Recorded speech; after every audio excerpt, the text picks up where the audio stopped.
A shadowy, hooded silhouette entered the graveyard and began silently chanting indistinct magic incantations. One by one, dirt and soil covering the graves rose up and to the side, all around him, revealing a bunch of dead humanoids inside. After doing this for quite some time, the mage finally turned towards the newly dug holes in the ground, seemingly content with what he's done. Strings of necromantic energy started flowing from his staff into the closest graves. As he was doing that, scattered bones slowly melded with each other, and dry corpses started twitching and moving in their now defiled resting spots. About a minute in, 5 undead rose from the ground and stood up in front of him, held together by his dark magic. "Stand guard," the dark figure ordered them as he moved closer to the entrance, weaving his twisted magic into another row of open graves. The whole ordeal continued throughout the night. The mage would take long breaks in between, clearly pacing himself. Dozens and dozens of undead were now standing all around the graveyard, patiently waiting for his next order. Somewhere around the dawn, the mage suddenly stumbled and drooped to the ground. His face and skin turned very pale as drops of sweat broke out and around his forehead. The immense amount of necromantic magic he has been channeling all night long finally seemed to have taken a toll. He crawled towards a fence, set up, and started rummaging through his belongings. He took out a small pouch and carefully poured some kind of dusty material into his hand. It was glistening faintly under the waning moonlight. He started chanting and weaving a different form of magic. The dust slowly embedded itself into his hand, coursing throughout his whole body. Blood flooded his cheeks as he sprang back up, his step just as light as it was hours ago when he first entered the graveyard. Right after he pulled himself together, a female voice at the graveyard entrance broke the ominous silence. "You know, I'll kill each and every one of these if they come anywhere close to me, right?" "They won't," replied the mage as he turned towards his trusty half-elf companion. A goblin's head suddenly popped out behind her. "You sure these can take care of all the cultists, right?" he asked. "Absolutely," assured him the mage. "Alright then, time to go and teach those cultists a lesson. Just let me go at them first and everything will be fine," said yet another half-elf, this one a male. "Yes, Belenas, yes, whatever you say," said the mage, rolling his eyes behind his back. "Let's get this over with once and for all, shall we?" Hello everybody, me Max Munchkin back, finally, with another character build video. Before I start rambling about the rules mechanics as I usually do, I'd just like to remind you about the special deal for my online campaign. Throughout this whole month of December 2019, you can reserve a spot at a 25% discount. So, if you're craving for some high-powered homebrew 5th edition action, and you wouldn't mind me DMing it for you, register yourself using the form you can see on the screen. The link for it is in the description below, as well as a few other videos explaining the general vibe and purpose of the campaign, my homebrew world called Melendor, and a couple highlights from earlier sessions. Also, please murder hobo that like button and consider subscribing and turning on the notification bell. With that said, enjoy the rest of the video. First and foremost, as I usually do in all of my character build videos, in every video in that regard, Patreon shoutouts to Mike, Matthew, Ewing, Larry, Hocken, BardlyManHardlyTrying, Rogor, Kaleron, SuburbanHell, Arbor, Kwak, Aidan Harth, Gary Course, Oldham, Cinnas, C Alcazar, Bredwin, your boy Fox, Bryan Moten, Sean, Mannozzi Stefano, Adekoya, Nathan James, PrimalBassBoost, bittenbi, Gaston Ramirez, Jeremy Sirois, Inácio Neto, Malignant Manuk, Anthony Du, Devin Jache, Lunatic Dragon. Thank you for your continued support, all new and old patrons. If you don't see your name on this list and you would be willing to see it, there's always an option to chuck some money my way if you think I'm worth the trouble, worth the money. There are a couple of perks that come with it, namely the Magical Secrets tier, enabling you to download all of my files, notes, and all the other materials that I use in these character build videos, class overview videos, and other stuff, including this one as well, Necrolock, as you can see on the screen. This file is definitely gonna be uploaded later to my Patreon, so definitely if you're interested, check it out. It's not mandatory, it's always optional, but yeah, the option is always there, so if you're interested, check it out. The link is going to be down in the description, so yeah, there you go. Click it down there if you can't be bothered searching for this. Anyway, yeah, with that out of the way, let's try to quickly talk about this character concept, this character build. So this is pretty much, in essence, Coffeelock with the twist of, you know, focusing on necromantic casting, you know, specifically Animate Dead. Now, how to exactly accomplish that? If you've been in the know about the Coffeelocks, then you would know that it's pretty much like spend long rests, short resting, you know, making as many slots and stuff like that. However, in this case, it's not really going to be that much focused on that, as much as combining the, first and foremost, the thing that I would like to just start this off with is the Elf subrace. The particular one is the Mark of the Shadow from the newest official book release, Eberron Rising from the Last War. It's not really that this particular subrace is necessary, I just think this is the best fit because, well, it doesn't have the sunlight sensitivity that Drow elves do, and also it has a couple of these spells which get added to your list of spellcasting spells, which you can choose to learn. Now, I wouldn't really consider it something that you have to go for, but this is definitely what I would consider a better option, right?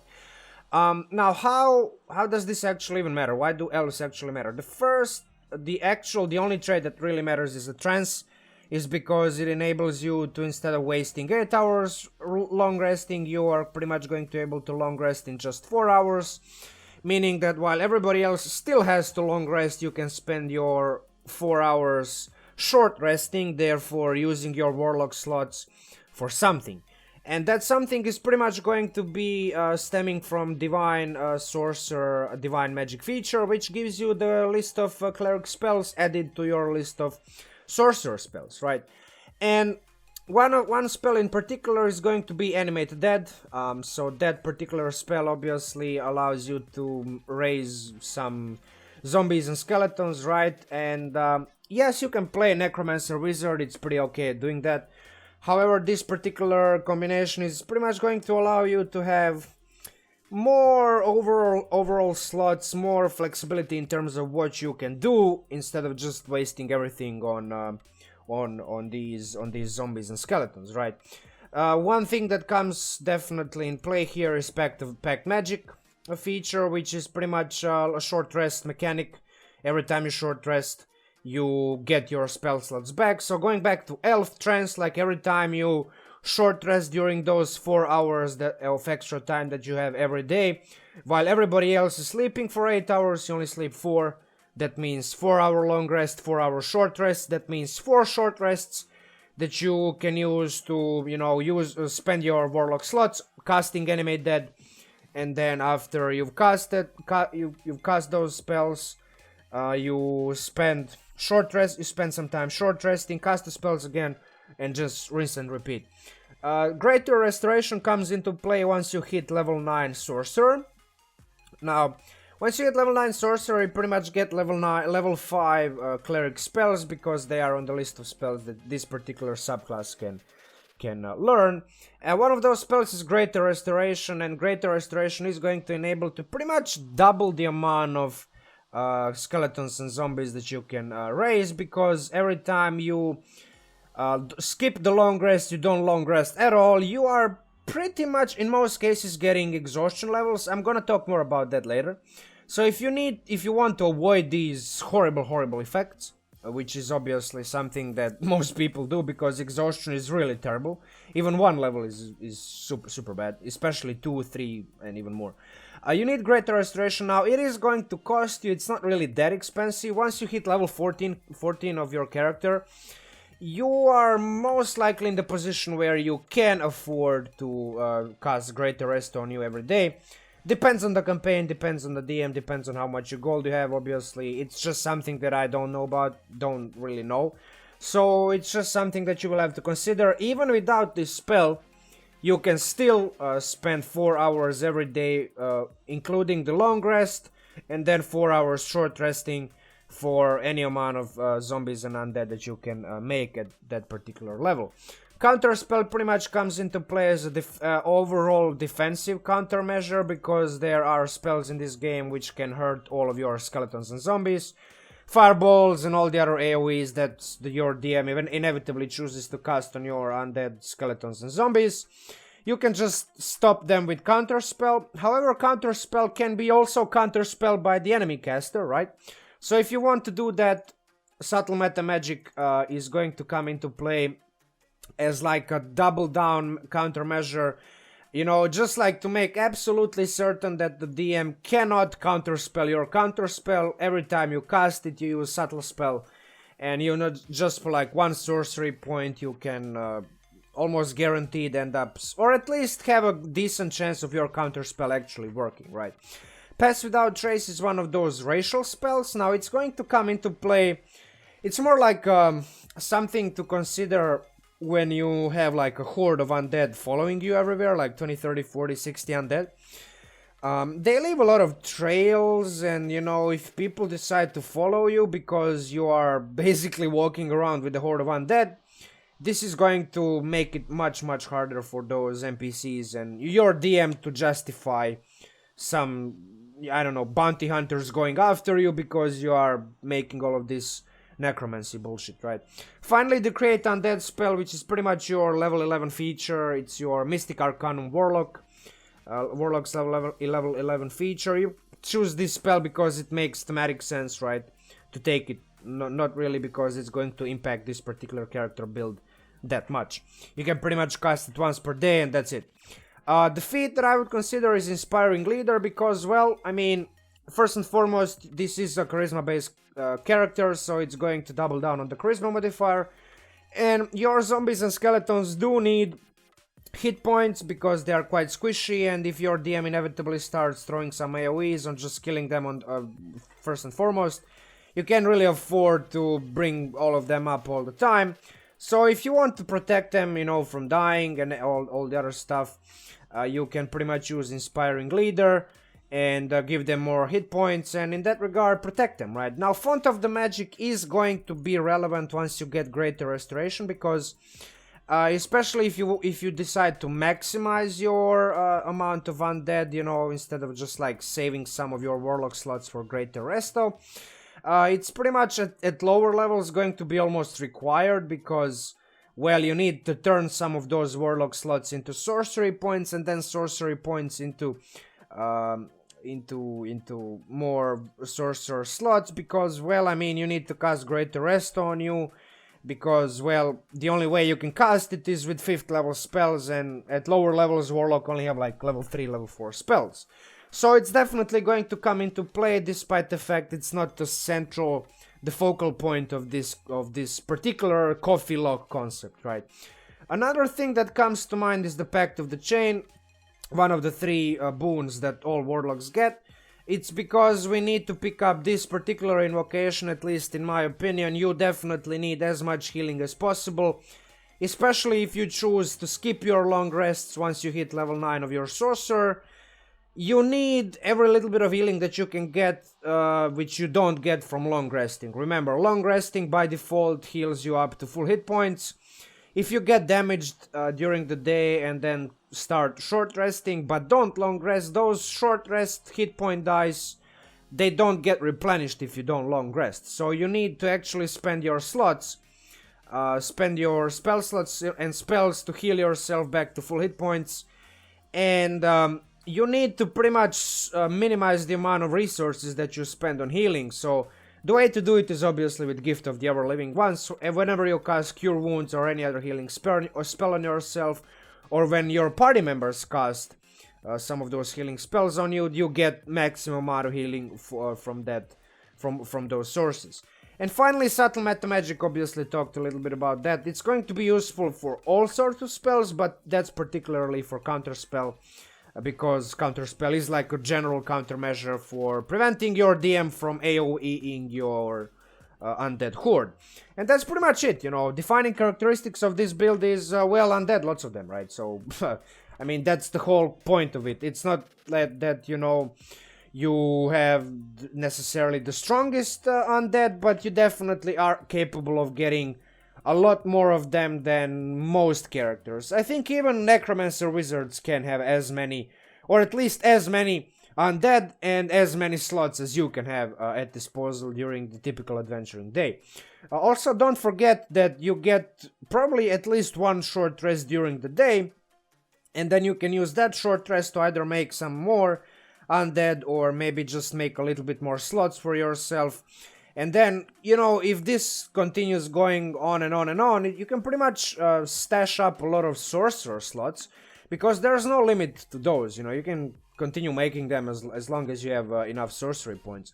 And obviously turning the warlock slots into sorcery points, and then those same sorcery points into slots, right? The flexible casting feature. It's pretty much going to enable you to do the coffee locking mechanic with or without the undead at your disposal. Now, I want to quickly and briefly, as much as possible, refer to the actual rules. I'd like to first talk about the resting rules. Some people say that you can really short rest 4 or 8 times per day. There's really no limit. If you check the rules, there's no limit in the PHB or even in Xanatar's that says anything about the amount of short rest that you can have. Even Jeremy Crawford said that, not this one. So after a short blah blah, right? So, you know, there might be a way for your DMs to stop this, right? DM always has the last say. However, there's really nothing that prevents these short rests from happening, especially when you refer to the Sage Advice Compendium, which says, is there a hard limit on how many short rests? The only hard limit is really the number of days in a day. So there's really nothing that can prevent you from using this mechanic other than the DM saying, you know, maybe you can really change short rests every 1 minute, every hour. So this is pretty much going to be dependent on the DM, as are, well, I mean, truth be told, a lot of my characters are dependent on DMs. I'm just talking about the things that are actually possible if you know, search for these edge cases, right? Now, the thing that is probably the most contentious with any coffee lock, which includes this one as well, is definitely the coffee locking mechanic itself.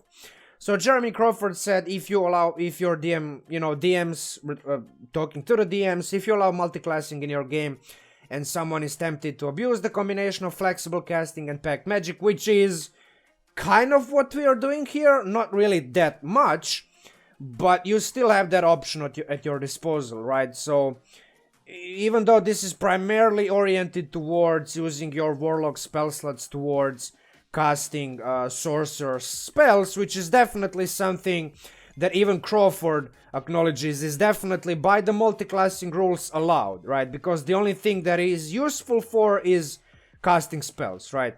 Anything else you can say strictly by the wording of the multiclassing rules, you can say that pact magic cannot be used in combination with flexible casting, and that is a fair point. That is definitely something that your DM can tell you, okay, I mean, sure, you can play this, but you won't be able to combine a flexible casting from Font of Magic with the pact magic feature from Warlocks, and that's definitely up to a DM's, it's DM fiat, you know. But I'd like to just say one more thing about all of the Jeremy Crawford's tweets, and even he himself addressed it recently, is, you know, it's December 13th, so it's been like, what, 3 days ago. Even he himself says, if someone has told you that my tweets are rules in the game you're playing, that game is not D&D. Blah blah blah, back in 2015 I kicked off Sage Advice. However, my tweets have never been raw, rules as written. It's pretty much like all of his tweets are his interpretations of the rules and the way he sees them, you know. Usually he's even talking about the design intent behind some features, spells, and descriptions. So, you know, these are all useful resources, and your DM can definitely use them for you or against you. However, the D&D is more like a cooperative game, and you should always be on the same page with your DM. Sure, there are bad DMs out there, but there are bad players, and in this particular case, even though I personally would probably allow something like this, because at the end of the day, I don't think this is really even that much ridiculous. I mean, one Meteor Swarm is gonna remove all of these undead, pretty much, regardless of how many hit points they have. However, you know, in most cases, sure, it might be a little bit of a problem to manage, like, I don't know, 200 undead or some stuff like that. I think you can make somewhere south of 200 undead. I think 180 if you dedicate most of your resources towards making these undead, at least at level 20, right? So, I mean, I'm ultimately going to leave it to you and your DM to figure out what to do with this type of character concept. It's definitely a fun thing to play, I think. I mean, because, well, it's, even though it's a one-trick pony, I mean, it's a hell of a one-trick pony, you have to admit, right? And yeah, that's pretty much going to be it for the build. I am going to mention once again that you are invited to my Patreon page if you would like a little bit more convenience downloading these files which I use in these videos. It's going to be uploaded later during this day on my Patreon page for you to download. Obviously, the invitation to my online campaign is still up, so definitely check it out as well. And please murder hobo that like button. Consider subscribing, hitting the notification bell to get notified of my future uploads. I am going to have a detailed deep dive into this build done in 24 to 48 hours from this point onward. So definitely subscribe and hit the notification bell for that. And yeah, with that said, Minax Munchkin out and talk to you soon.